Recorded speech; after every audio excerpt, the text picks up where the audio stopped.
Hello, 10 minutes pre market ಅನಾಲಿಸಿಸ್‌ಗೆ ಸ್ವಾಗತ ಸುಸ್ವಾಗತ. So, ಮಾರ್ಕೆಟ್‌ನ ನೀವು ಅಬ್ಸರ್ವ್ ಮಾಡ್ಬೋದು. ಯಾವ ತರ ಇದೆ, ಯಾವ ತರ ಟ್ರೆಂಡ್ ಬೇಸಲ್ಲಿ ಮಾರ್ಕೆಟ್ ವರ್ಕ್ ಆಗ್ತಿದೆ ಅಂತ. ಸೊ, ನಾವು ಬೆಳಿಗ್ಗೆ ನಾನು ಅನ್ಕೊಂಡಿದ್ದೆ ಮಾರ್ಕೆಟು ಇಲ್ಲೇನಾದ್ರು ಓಪನ್ ಆದ್ರೆ ಇಲ್ಲಿ ಟ್ಯಾಪ್ ಆಗಿ ಬರುತ್ತೆ ಅಂತ. 1 ಮಿನಿಟ್ ಕ್ಯಾಂಡಲ್ಲೂ ಟ್ಯಾಪ್ ಆಗಿ ಬರಲಿಲ್ಲ. ಸೊ, ನೀವು ಅಬ್ಸರ್ವ್ ಮಾಡ್ಬೋದು. ಸೊ, ಮಾರ್ಕೆಟ್ ಎಲ್ಲಿ ಓಪನ್ ಆಗಿದೆ ನೋಡಿ. ಒಳ್ಳೆ ಒಂದು ಏನು ಈ ಸಪೋರ್ಟ್ ಲೆವೆಲ್ ಇತ್ತಲ್ಲ 25,900ನ ಬ್ರೇಕ್ ಮಾಡಿ ಮಾರ್ಕೆಟು ಕೆಳಗಡೆ ಓಪನ್ ಆಗಿದೆ. ಸೊ, ಹಂಗಾಗಿ ಇಲ್ಲಿ ನೋಡಿ ಇಲ್ಲಿಂದ ಇಲ್ಲೇ ಬುಲಿಶ್ ಆಗಕ್ಕೆ ಹೋಗ್ಬಿಟ್ಟು ಆಗಿಲ್ಲ. ಪ್ರೆಷರ್ ಜಾಸ್ತಿ ಕೆಳಗಡೆ ಇರೋದ್ರಿಂದ ಬೇರಿಶ್ ಆಗಿದೆ. ಎಂಟ್ರಿ ಎಲ್ಲಿ ಮಾಡಿರ್ಬೇಕು ನೀವು ಅಂದ್ರೆ ಈ ಜಾಗದಲ್ಲಿ ಮಾಡಬಾರ್ದು. ನೋಡಿ ಇಲ್ಲಿ ನೋಡಿ 1, 2 ಇಲ್ಲಿ ನೋಡಿ ನೀವು ಅಬ್ಸರ್ವ್ ಮಾಡಿ. ಇದೇನು ಇವಾಗ ರೆಸಿಸ್ಟೆನ್ಸ್ ಕರೆಕ್ಟಾ? ರೆಸಿಸ್ಟೆನ್ಸ್ ನ ಮಾರ್ಕೆಟ್ ಹೋಗ್ಬೇಕಾದ್ರೆ ಏನ್ ಮಾಡ್ತು, ಕರೆಕ್ಟ್ ಆಗಿ ಅದನ್ನೇ ಸಪೋರ್ಟ್ ಆಗಿ ತಗೊಂಡು ಬುಲಿಶ್ ಆಯ್ತು. ಸೊ ನೋಡಿ ಇಲ್ಲೂ ಅಷ್ಟೇ ಅದೇ ಈಗ ರೆಸಿಸ್ಟೆನ್ಸ್ ನ ಮಾರ್ಕೆಟ್ ಬ್ರೇಕ್ ಮಾಡ್ತಿದೆ ಅಂತಂದ್ಮೇಲೆ ಸಪೋರ್ಟ್ ನ ಇವಾಗ ಇದು ಸಪೋರ್ಟ್ ಆಗುತ್ತೆ ಮಾರ್ಕೆಟಿಗೆ. ಕರೆಕ್ಟ್ ಅಲ್ವಾ? ಸಪೋರ್ಟ್ ನ ಬ್ರೇಕ್ ಮಾಡುತ್ತೆ ಅಂದ್ರೆ ವಾಪಸ್ ಅದನ್ನ ಜಾಗ ರೀಟೆಸ್ಟ್ ಮಾಡ್ಬೇಕಲ್ವಾ? ನೋಡಿ ಇಲ್ಲಿ ಏನಾಯ್ತು, ವಾಪಸ್ಸು ಮಾರ್ಕೆಟ್ ಇಲ್ಲಿಂದ ಹಿಂಗ್ ಬಂತು. ಕರೆಕ್ಟಾ? ನಾನು ಯಾವಾಗ್ಲೂ ನಿಮ್ಗೆ ಅವತ್ತಿಂದ ಹೇಳ್ತಾ ಇದ್ದೀನಿ, ನಾವು ವರ್ಕ್ ಮಾಡೋದಿದ್ರೆ ರೀಟೆಸ್ಟ್ ಅಲ್ಲಿ ವರ್ಕ್ ಮಾಡ್ಬೇಕು ಅಂತ. ಅದು ಎಲ್ಲಿ ತನಕ ಇರಬೇಕು, ಇಲ್ಲಿ ತನಕ. ನೋಡಿ ಕರೆಕ್ಟ್ ಅಬ್ಸರ್ವ್ ಮಾಡಿ. ನೋಡಿ ಒಳ್ಳೆ ಸ್ಟ್ರಾಂಗ್ ಎಲ್ಲಿಂದ ಬೈಯಿಂಗ್ ಬಂದಿದೆಯೋ ಅಲ್ಲಿಗೆ ಒಂದೇ ಕ್ಯಾಂಡಲ್ ನೋಡಿ ಟ್ಯಾಪ್ ಆಗಿಬಿಟ್ಟು ಇಲ್ಲಿಂದ ಮಾರ್ಕೆಟ್ ಬುಲಿಶ್ ಆಗಿರೋದು. ಸೊ ಮಾರ್ಕೆಟ್ ಇಲ್ಲಿಂದ ಮತ್ತೆ ಬೇರಿಶ್ ಆಗ್ತೀನಿ ಅನ್ನೋ ಒಂದೇ ಕಾರಣಕ್ಕೋಸ್ಕರ ವಾಪಸ್ಸು ಕೆಳಗಡೆ ಬಂದಿರೋದು. ನೀವು ಅಬ್ಸರ್ವ್ ಮಾಡಿದ್ರೆ ನಿಮ್ಗೆ ಗೊತ್ತಾಗುತ್ತೆ. ನೋಡಿ ಕರೆಕ್ಟ್ ಆಗಿ ಬಂದು ವಾಪಸ್ ಇದೇ ಜಾಗನ ಮತ್ತೆ ಟ್ಯಾಪ್ ಮಾಡಿದೆ. ನಾನು ಕನ್ಫರ್ಮೇಶನ್ ಮತ್ತೆ ಕೆಳಗಡೆ ಹೋಗ್ತೀನಿ ಅಂತ. ಸೊ ಮತ್ತೆ ಯಾರು ಈ ಜಾಗದಲ್ಲಿ ಮತ್ತೆ ಎಂಟ್ರಿ ಮಾಡ್ಬೋದಿತ್ತು. ಇವತ್ತು ಒಂದು ಒಳ್ಳೆ ಪೊಸಿಷನ್ ಇತ್ತು. ಸೊ ಇವತ್ತು ನಮ್ಮ ಏರಿಯಾದಲ್ಲಿ ಕರೆಂಟ್ ಇರಲಿಲ್ಲ. ಸೊ ಹಂಗಾಗಿ ಟ್ರೇಡ್ ಮಾಡಿಲ್ಲ ಇವತ್ತು ನಾನು. ಇದಿದ್ರೆ ಈ ಟ್ರೇಡ್ ನ ಬಿಡ್ತಾ ಇರ್ಲಿಲ್ಲ. ಈ ತರ ರೀಟೆಸ್ಟ್ ಅಲ್ಲಿ ಆಗ್ತಿರೋ ಟ್ರೇಡ್ ನ ನಾನು ಬಿಡ್ತಾ ಇರ್ಲಿಲ್ಲ. ಓಕೆ, ಪ್ರೀಮಿಯಂ ಏನಾದ್ರು ಮೂವ್ಮೆಂಟ್ ಆಗಿದೆ ಅಂತ ನಾನು ನೋಡ್ತಾ ಇದ್ದೆ ಮೊಬೈಲ್ ಅಲ್ಲಿ. ಅಂತ ಏನ್ ಮೂವ್ಮೆಂಟಮ್ ಕಾಣಲಿಲ್ಲ ನಂಗೆ ಪ್ರೀಮಿಯಂ ಅಲ್ಲಿ. ಏನಿದೆಯೋ ಅದೇ ಜಾಗಕ್ಕೆ ಬಂದು ಮಾರ್ಕೆಟ್ ಅಲ್ಲಿ ಕ್ಲೋಸ್ ಆಗಿದೆ. ನೋಡಿ ಅಬ್ಸರ್ವ್ ಮಾಡಿ.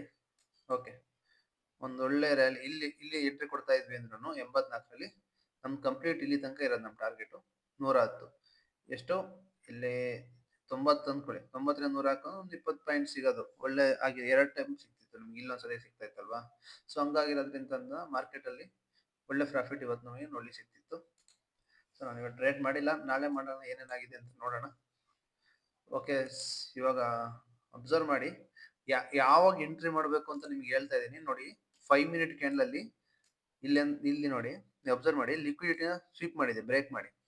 ಸೊ ಬ್ರೇಕ್ ಮಾಡಿದ್ಮೇಲೆ ಹೋಗ್ಬೇಕಿತ್ತು ಹಂಗೆ ಮಾರ್ಕೆಟ್ ಬುಲ್ಲಿಶ್. ಈ ಕ್ಯಾಂಡಲ್ ಕ್ಲೋಸ್ ಆಯ್ತಲ್ಲ ಗ್ರೀನ್ ಕ್ಯಾಂಡಲ್, ನೆಕ್ಸ್ಟ್ ಗ್ರೀನ್ ಆಗ್ಬಿಟ್ಟು ಹಿಂಗೆ ಬುಲ್ಲಿಶ್ ಹೋಗ್ಬೇಕಿತ್ತು. ಲಿಕ್ವಿಡಿಟಿನ ಸ್ವೀಪ್ ಮಾಡಿ ಒಂದು ರೆಡ್ ಕ್ಯಾಂಡಲ್ ನ ಫಾರ್ಮೇಶನ್ ಮಾಡಿ ಮಾರ್ಕೆಟ್ ನೀವು ಅಬ್ಸರ್ವ್ ಮಾಡಬಹುದು. ಈಗ ಏನಾರ ಬುಲ್ಲಿಶ್ ಆಗಬೇಕು ಅಂದ್ರೆ ಇಲ್ಲಿರೋ ವ್ಯಾಲ್ಯೂಮ್ ನ ಬ್ರೇಕ್ ಮಾಡ್ಬೇಕಿತ್ತು ಅದು. ಇಲ್ಲಿ ಇಲ್ಲಿ ಈ ವ್ಯಾಲ್ಯೂಮ್ ನ ಬ್ರೇಕ್ ಮಾಡಿದ್ರೆ ಮಾತ್ರ ಬುಲ್ಲಿಶ್ ಆಗ್ತಾ ಇತ್ತು. ಸೊ ನೀವು ಇಲ್ಲಿ ಅಬ್ಸರ್ವ್ ಮಾಡಿ, ಅಂತ ಏನ್ ವ್ಯಾಲ್ಯೂಮ್ ಅಪ್ ಸೈಡ್ ಕಾಣ್ತಾ ಇರ್ಲಿಲ್ಲ. ಸೊ ಹಂಗಾಗಿ ಬೇರಿಶ್ ಕಡೆ ಬಂತು ಮಾರ್ಕೆಟ್. ನೀವು ಅಲ್ಲಿರಬಾರ್ದು ಎಂಟ್ರಿ. ಇಲ್ಲಿ ಅಬ್ಸರ್ವ್ ಮಾಡಿ ಕರೆಕ್ಟ್ ಆಗಿ ಏನಾಗಿದೆ ನೋಡಿ. ಡೋಜಿ ಕ್ಯಾಂಡಲ್ ಆಗಿದೆ 5 ಮಿನಿಟ್ ಕ್ಯಾಂಡಲ್ ಅಲ್ಲಿ. ಡೋಜಿ ಕ್ಯಾಂಡಲ್ ನ ಹೈ ಮತ್ತೆ ಲೋ ನ ಮಾರ್ಕ್ ಮಾಡ್ಕೋಬೇಕು. ಹೈ ಮತ್ತೆ ಲೋ ನ ಮಾರ್ಕ್ ಮಾಡ್ಕೋಬೇಕು.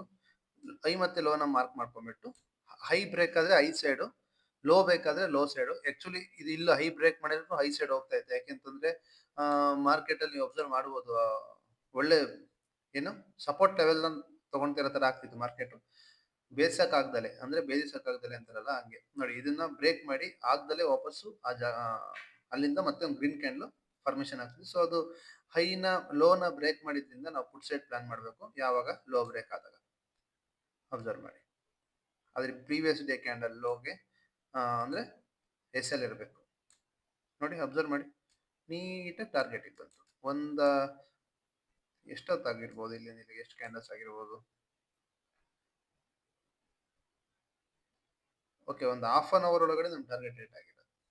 ಓಕೆನಾ? ಇಷ್ಟೇ ಟ್ರೇಡ್ ಲಾಜಿಕ್. ಈಗ ನೀವು ಅಬ್ಸರ್ವ್ ಮಾಡಿದ್ರೆ ಡೇ ಕ್ಯಾಂಡಲ್ ನೀವು ಏನಾಗಿದೆ ನೋಡಿ ಅಬ್ಸರ್ವ್ ಮಾಡಿ. ನಾನು ನೆನ್ನೆ ನಿಮ್ಗೆ ಹೇಳಿದೆ. ಸೊ ಮಾರ್ಕೆಟ್ ಅಲ್ಲಿ ಡೇ ಕ್ಯಾಂಡಲ್ ಅಲ್ಲಿ ಒಳ್ಳೆ ರೆಸಿಸ್ಟೆನ್ಸ್ ಲೆವೆಲ್ ಅಲ್ಲಿ ಮಾರ್ಕೆಟ್ ಕ್ಲೋಸ್ ಆಗಿ ಒಂದು ಡೋಜಿ ಕ್ಯಾಂಡಲ್ ಕ್ರಿಯೇಟ್ ಮಾಡಿರೋದ್ರಿಂದ ನೆಕ್ಸ್ಟ್ ಕ್ಯಾಂಡಲ್ ಲೋನ ಬ್ರೇಕ್ ಮಾಡಿದ ತಕ್ಷಣನೇ ನೀವು ಎಂಟ್ರಿ ಮಾಡ್ಬೋದಿತ್ತು. ಲೋ ಬ್ರೇಕ್ ಮಾಡಿದಾಗ ಎಂಟ್ರಿ ಮಾಡಿದ್ರು ಒಳ್ಳೆ ಪ್ರಾಫಿಟ್ ನಾವು ನೋಡ್ಬೋದು.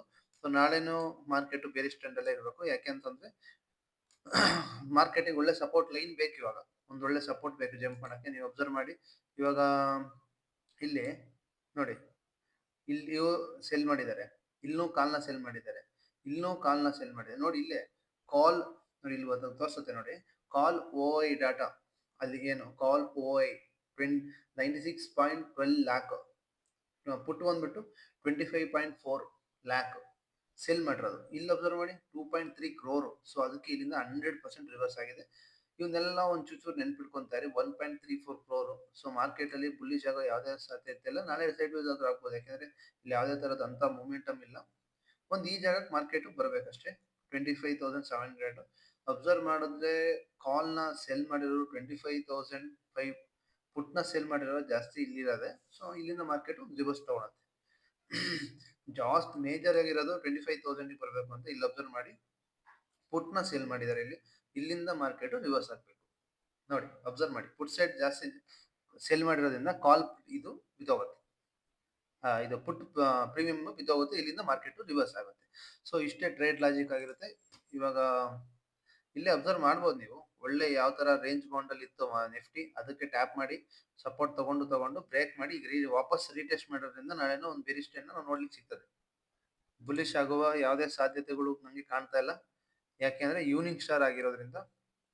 ಮತ್ತೆ ಇನ್ನೊಂದು ನಮಗೆ ಮೇಜರ್ ಆಗಿ ನೆನಪಿರ್ಬೇಕು, ಈ ಜಾಗದಿಂದ ಮಾರ್ಕೆಟ್ ರಿವರ್ಸ್ ಆದ್ರೂ ಆಗ್ಬೋದು. ಯಾಕೆ ಹೇಳಿ, ಇದನ್ನ ಬ್ರೇಕ್ ಮಾಡಿದೆ, ಇದು ಒಂದು ಒಳ್ಳೆ ಮೇಜರ್ ಸಪೋರ್ಟ್ ಝೋನು. ಇಲ್ಲಿಂದ ಮಾರ್ಕೆಟ್ ಏನಾದ್ರು ಇದ್ರ ಮೇಲ್ಗಡೆ ನಾಳೆ ಒಂದು ಕ್ಯಾಂಡಲ್ 4 ಅವರ್ಸ್ ಕ್ಲೋಸ್ ಕೊಟ್ರೆ ನಾವೊಂದು ಬುಲಿಶ್ ಟ್ರೆಂಡ್ ನೋಡೋಕ್ ಸಿಗುತ್ತೆ. ನಾಳೆ ಏನಾದ್ರು ಮಾರ್ಕೆಟ್ 4 ಅವರ್ಸ್ ಅಲ್ಲಿ ಆಗಿರ್ಬೋದು, ನಮಗೆ ಇಲ್ಲೊಂದು ಕ್ಲೋಸ್ ಕೊಟ್ರೆ ಇಲ್ಲಿಂದ ಬುಲಿಶ್ ಟ್ರೆಂಡ್ ನೋಡೋಕ್ ಸಿಗುತ್ತೆ. ಕರೆಕ್ಟಾಗಿ ಅರ್ಥ ಮಾಡ್ಕೊಳ್ಳಿ.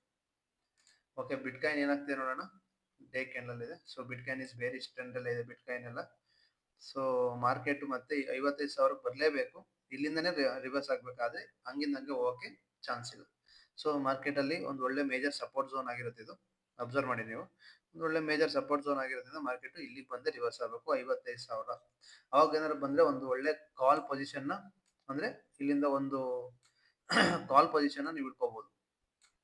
ಓಕೆನಾ, ಇಲ್ಲಿಗೆ ಬಂದ್ಮೇಲೆ ಒಂದು ಕಾಲ್ ಪೊಸಿಷನ್ ನ ತಗೋಬಹುದು. 55,000 ಬಂದಾಗ ಒಂದು ಟ್ಯಾಪ್ ಮಾಡಿದ್ರು ಅಡ್ಡಿಲ್ಲ. ಅದು ಗೋಲ್ಡ್ ಆಯ್ತಲ್ಲ ಆ ತರ. ಸೊ ಓಕೆ, ಇವಾಗ ಗೋಲ್ಡ್ ಏನಾಗಿದೆ ನೋಡೋಣ, ಅಬ್ಸರ್ವ್ ಮಾಡೋಣ.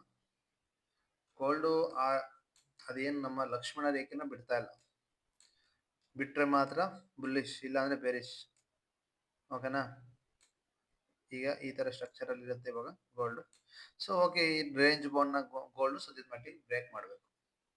ಓಕೆ, ನಾನು ನಿನ್ನೆ ನಿಮ್ಗೆ ಹೇಳಿದ್ದೆ ಗ್ರೋ ಶೇರ್ ಬಗ್ಗೆ.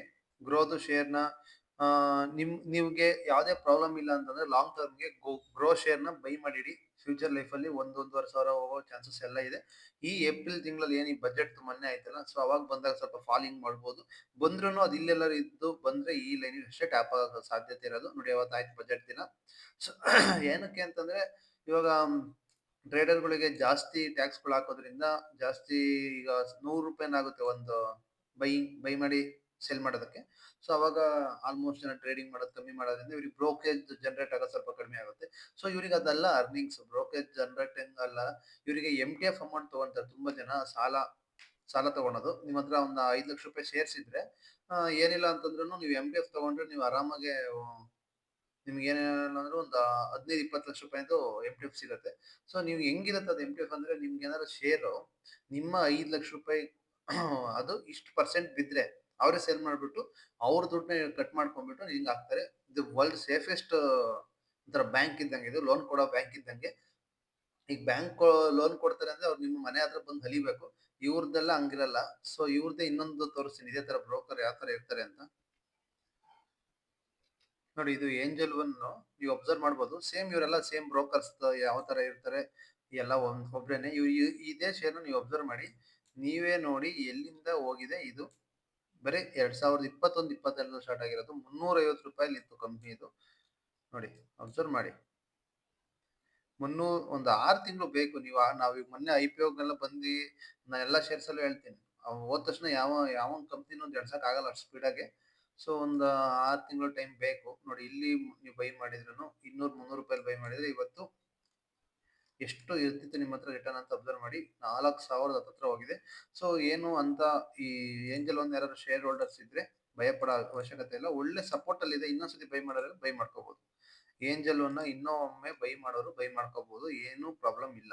ಆಕ್ಚುಲಿ ನೋಡಿ, ಸಪೋರ್ಟ್ ನ ಬ್ರೇಕ್ ಮಾಡಿ ಕೆಳಗಡೆ ಬಂದಿದ್ರೆ ಮಾತ್ರ ಫಾಲಿಂಗ್ ಮಾಡ್ತಾ ಇತ್ತು.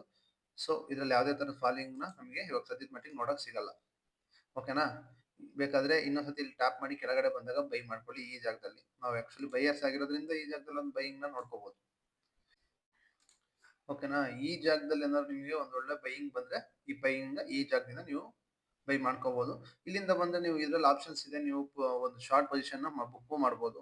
ಬೇಡ ಯಾಕೆ ರಿಸ್ಕ್ ಟ್ರೇಡಿಂಗ್ ಮಾಡದಿದ್ರೆ ಮಾತ್ರ ರಿಸ್ಕ್ ತಗೊಳ್ಳಿ. ಇಲ್ಲಾಂದ್ರೆ ರಿಸ್ಕ್ ತಗೊಳೋದು ಬೇಡ, ಒಳ್ಳೆ ನೀವು ಪೋರ್ಟ್‌ಫೋಲಿಯೋ ಬಿಲ್ಡ್ ಮಾಡ್ಬೇಕು ಅಂದ್ರೆ ಏಂಜಲ್ ಒನ್ ಇದು ಒಳ್ಳೆ ಶೇರ್ ಆಗಿರುತ್ತೆ. ನೋಡಿ ಒಂದೊಳ್ಳೆ ಬ್ರೇಕ್ ಮಾಡಿ ರೀಟೆಸ್ಟ್ ಮಾಡ್ತಾ ಇದೆ. ಸೊ ಒಂದು ಬುಲ್ಲಿಶ್‌ನ ನೋಡ್ಬೋದು ಮತ್ತೆ. ಬುಲ್ಲಿಶ್ ನೋಡುವ ಎಲ್ಲ ಸಾಧ್ಯತೆಗಳಿದಾವೆ. ಸೊ ಇಲ್ಲಿಂದ ಈಗ ವಾಪಸ್ ಏಂಜಲ್ ಒನ್ ಒಳ್ಳೆ ಗ್ರೋತ್‌ನ ನೋಡ್ಬೋದು. ಸೊ ಓಕೆ, ಇದೇ ತರ ಆ ಗ್ರೋ ಅನ್ನೋದು ಒಂದು ಸೇಮ್ ಬ್ರೋಕರ್ ಇವರೆಲ್ಲ ಇಟಿಎಫ್‌ಗಳೆಲ್ಲ ಜನರೇಟ್ ಮಾಡ್ತಾರೆ. ಇಟಿಎಫ್‌ಗಳಲ್ಲಿ ಬೈ ಮಾಡಿ, ಸೆಲ್ ಮಾಡಿ ಸಿಕ್ಕಾಪಟ್ಟೆ ಇರುತ್ತೆ ಇವ್ರದ್ದು. ಆಕ್ಚುಲಿ ಇವರೇ ಬ್ರೋಕರ್ಸ್ ಅಂದ್ಮೇಲೆ ಇವರೇನು ದಡ್ರಲ್ಲ, ತಲೆಗಾರರು ಇವರು. ನಿಮ್ಮ ಅಮೌಂಟ್‌ನೆಲ್ಲ ಟ್ರೇಡು ಕೂಡ ಮಾಡ್ತಾರೆ ಅವರು. ಸೊ ಹಿಂಗಿರೋದ್ರಿಂದ ನೀವು ಆರಾಮಾಗಿ ಈ ಈ ಬ್ರೋಕರ್‌ಗಳನ್ನ ಸೆಲೆಕ್ಟ್ ಮಾಡ್ಕೋಬಹುದು. ಸದ್ಯದ ಮಟ್ಟಿಗೆ ಇದು ತುಂಬಾನೇ ನೋಡೋಣ ಪಿ ರೇಷಿಯೋ ಎಲ್ಲ ಹೆಂಗಿದೆ ಅಂತ ಚೆಕ್ ಮಾಡ್ತೀನಿ. ಗೂಗಲ್‌ಗೆ ಹೋಗಿ ನಿಮಗೆ ಸ್ಕ್ರೀನರ್ ಡಾಟ್ ಇನ್ ಅಂತ ಚೆಕ್ ಮಾಡಿದಾಗ ನಿಮಗೆ ಅದು ಶೋ ಮಾಡುತ್ತೆ. ಸೊ ಅವಾಗ ನೀವು ಇಲ್ಲಿ ಟೈಪ್ ಮಾಡ್ಬೋದು GROW ಗ್ರೋ ಇದೆ ಇದೆ ಇದೆ ಇದೆ ನೋಡಿ, ಅಬ್ಸರ್ವ್ ಮಾಡಿ. ಬುಕ್ ವ್ಯಾಲ್ಯೂ ಒಂದು ಡಿಸಿಪ್ಲಿನ್ ಬುಕ್ ವ್ಯಾಲ್ಯೂ ಇನ್ನು ಜನರೇಟ್ ಆಗಿದೆ. ಜಸ್ಟ್ ಅದು ತುಂಬಾ ದಿನ ಆಗಿಲ್ಲ. ಪಿ ರೇಷಿಯೋ ಒಂಚೂರು ಜಾಸ್ತಿನೇ ಇದೆ. ಸೊ ಇದು ಇಷ್ಟು ಇರಬಾರ್ದು. ಸೊ ಮಾರ್ಕೆಟ್ ಕ್ಯಾಪಿಟಲ್ ತುಂಬಾ ಚೆನ್ನಾಗಿದೆ. 50,000 ಕೋಟಿಗಿಂತ ಜಾಸ್ತಿ ಇರಬೇಕು. ಇದೇನು ಸಣ್ಣ ಕಂಪ್ನಿ ಅಲ್ಲ, ತುಂಬಾ ದೊಡ್ಡ ಕಂಪ್ನಿ ಆಗಿರೋದ್ರಿಂದ ಇದು ಪಿ ರೇಷಿಯೋ ಪಿ ರೇಷಿಯೋ ಏನಂತ ಪ್ರಾಬ್ಲಮ್ ಮಾಡಲ್ಲ. ಕರೆಂಟ್ ವ್ಯಾಲ್ಯೂ ಬಂದ್ಬಿಟ್ಟು ಚೆನ್ನಾಗಿದೆ. ಓಕೆ, ಲೋ ಅಂಡ್ ಹೈ ಎಲ್ಲವೂ. ಡಿವಿಡೆಂಟ್ ಇನ್ನು ಏನಂತ ಇಶ್ಯೂ ಮಾಡಿಲ್ಲ. ಡಿವಿಡೆಂಟ್ ಇಸ್ 0, 6 ಮಂತ್ ಆಗ್ಬೇಕು ಡಿವಿಡೆಂಟ್. ಫೇಸ್ ವ್ಯಾಲ್ಯೂನು ಗುಡ್, ಚೆನ್ನಾಗಿದೆ, ಏನು ಅಂತ ಪ್ರಾಬ್ಲಮ್ ಇಲ್ಲ. ನೀವು ಅಬ್ಸರ್ವ್ ಮಾಡಬಹುದು. ಫೇಸ್ ವ್ಯಾಲ್ಯೂನು ಚೆನ್ನಾಗಿದೆ. ಆರ್ ಒ ಇನು ಚೆನ್ನಾಗಿ ಗ್ರೋತ್ ಆಗಿದ್ದಾರೆ, ಚೆನ್ನಾಗಿದೆ. ಆರ್ ಒ ಇನ್ನು ತಗೋಬಹುದು. ಓಕೆ, ಇವರೇ ಟಾಪ್ 1 ಕಂಪ್ನಿ ಆಗಿರ್ತಾರೆ ಇವರ ಕಾಂಪಿಟೇಟರ್ ಅಲ್ಲಿ.